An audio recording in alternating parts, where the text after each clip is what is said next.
চিত্র নিয়ে লিপি আমাকে বক্তব্য রাখা। আমরা কি খবর নিয়েছি গত 5 লাখ বছর পরে আমরা এটাই বুঝি নির্বাচনের আগে আচ্ছা, তা আমরা এই একটা গাড়ি কিনছি কিস্তির টাকা কিনলা, এই কিস্তির টাকা আমরা সংগ্রহ করতে পারি না। কিরকম কষ্টের মতো কাজ এলাকায় ঘটেছে। শ্রমিক যদি তার দাবি করে দাঁড়াতে হবে, তারা দাবি জানলে তাদেরকে বহিষ্কার, তাদেরকে থানায় এখানে মহোৎসব চলছে। সকল বন্ধুদের আমাদের সমাবেশের পর্যায়ে বক্তব্য রাখবেন পোশাক শ্রমিক প্রতিনিধি লিপি আক্তার। কারখানার ভিতরে কিভাবে শ্রমিকরা আসলে কাজ করে তা আমরা বাইরে অনেকেই জানি না। ভাই নজীবন তারা আগে দাম নিয়ে দাম নিয়ে নেওয়ার পথ করেছে এটা। আমরা এটা তো বাড়ি খেতে পারি না, তাই আমরা এই মাসের ভিতরে পাচ্ছি কিভাবে আমরা দাম নিতে পারি। আচ্ছা, এটা গেল একটা।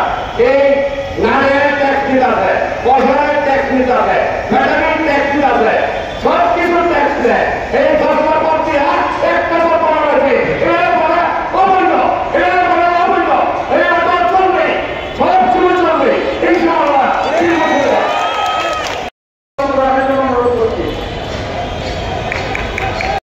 আমরা দেখতেছি যে তারা প্রতিনিয়ত রাস্তায় নামছে, এর সুষ্ঠু সমাধান প্রয়োজন।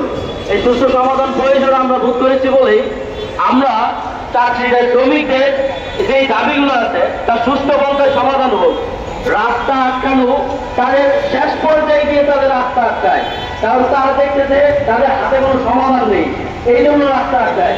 কিন্তু আমরা সামাজিকভাবে মালিক শ্রমিকের ভিতরে যদি বন্ডিং তৈরি করতে, আপনাদের এই যে অনুষ্ঠানে এসে বলার জন্য যে আমরা আপনাদের সেটা সঠিক পন্থায় কিভাবে আপনারা আদায় করতে পারেন, সে আদায়ের জন্য শেষ পর্যন্ত লড়াইয়ের জন্য আমরা আপনাদের পাশে আছি।